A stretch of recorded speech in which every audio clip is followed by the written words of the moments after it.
All right, we are with Hailey Benedict on Pure Country. How are you? Hello, I'm doing great. How about you? I'm good. Have we actually had a chance to chat in person in real life? I maybe at the CCMAs. In, like interviews? Briefly at the CCMAs, but this feels like the first time we've gotten to like hang out and just like catch up on all the things. Totally. So tell us about your first experience at Lasso. Oh my goodness, it's been such a blast. We had some rain and we had some thunder, but we made it through and we still got to play. And just the hospitality, everything here has just been amazing. The fans are amazing. So super grateful that we got to play and get to check everything out this weekend. So I love your song, Damn You July. Thank you. But a little birdie told me that you've got new music and apparently you have another song coming soon that's pretty exceptional. Can you tell us a bit about it? Thank you. Yeah, I've got a few that I've been working on and just been going down to Nashville and writing a lot and something for me as an artist is I really want to put out a cohesive piece of work, and it's been something that I've really been a big goal of mine over the last few years. So I'm really excited about the next projects to come and to get to share that growth and development over the last few years with fans and put out things that I'm really proud and excited to share. And did I see that? No big deal. You have a song in a Hallmark movie. I do. Yes. That is so cool. Yeah. Did you ever think you would have a song in a movie?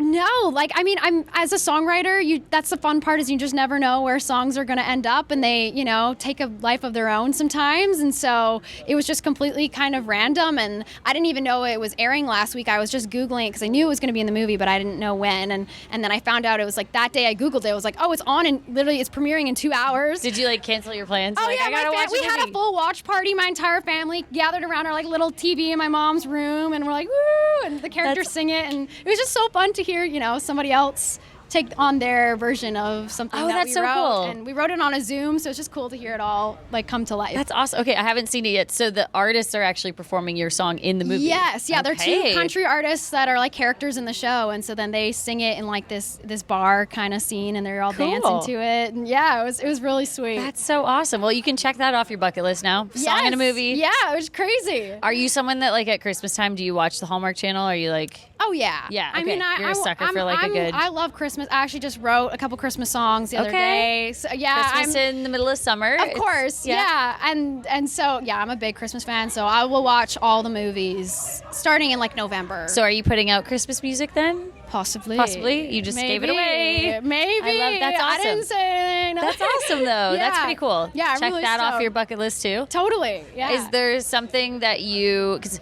I feel like you've had a lot of really cool things happen in your career, starting from day one when you got to share the stage with Keith Urban back in the day. Crazy. That's immediate bucket list moment oh my gosh. checked. Yeah, that was so surreal. I just never in my wildest dreams did I ever imagine that. Did that give you the bug though? You get up on stage at a Keith Urban show and then you're like, okay, now I've felt what it feels like to be in front of thousands of people. Yeah, I remember thinking in that moment, because every time I see an artist perform a show live at festivals like these, I'm always like, oh, what does it look like looking out into the crowd and hearing crowds sing your songs? And as soon as that moment happened, I was like, I don't want this to be the last time that I look out into a crowd like this. And so it just, I feel like it's, set a little bit of fire in me too. And just forever grateful for that moment with Keith and to get to share the stage with him. It was a very special experience. And with my sister too. It made it even better. So cool. Hopefully it happens again one day. I'm manifesting. I'm putting it out there. If Keith ever comes to Edmonton, need an opener, I'll say right here. She's available. I'm here. I'm your girl. Were you already really big into, because you're a great guitar player too, and Keith, obviously, a lot of people know that guitar is his thing, but were you already really into guitar and playing and kind of getting better at that, or did watching Keith make it even more part of what you wanted to do as an artist? Yeah, I mean, Keith was definitely a huge inspiration for me growing up.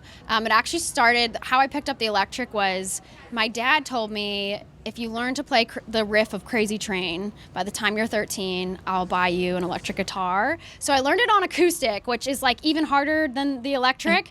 And he didn't, I recorded him, and he didn't even think that I was serious. He didn't think so. I had it on recording, and I was like, I learned it. It's here. And he was like, well, and so that's how I got my first electric guitar, just a little tiny, Your dad's like, I got to be really careful what I promise you. Oh, yeah, you never know. Don't make promises with me and instruments because I will do it. So you're someone that, like, you set a goal for yourself. You're going to work your butt off to get it. And you can see that in, like, just where you've come in the last year since we talked when you were iHeartRadio Future Star. Yes. I'm like, it's been really cool to watch the trajectory that you've had. Thank you. Yeah, it's a fun journey, and I'm just grateful for all the rides and all the people we get to meet. It's being a musician is just like one of the most fun things, and just to chase that dream, I feel pretty lucky to be able to do it. All right, and then this fall you get to join Mr. Tim Hicks on tour. How exciting! Did he reach out to you and ask you? How did you find out that was happening? Because Tim is incredible. His crew is awesome. I feel like that's a great tour to be a part of. I'm so excited. I'm such a huge fan of his. It just kind of came through his team and my team, and kind of reaching out to me. And I don't think I've actually ever met him in person. Really? So I'm very excited to get to meet him, and also just get to be part of this Campfire Troubadour tour that he's doing, and get to connect with his fans as well. It's gonna be a blast. Okay, so if you're sitting around a camp, since you're going on the Campfire Troubadour tour, if you're sitting around a campfire, obviously you're probably the girl with the guitar in hand, because that's your thing. What is your go-to campfire song that you're gonna play? Let It Be.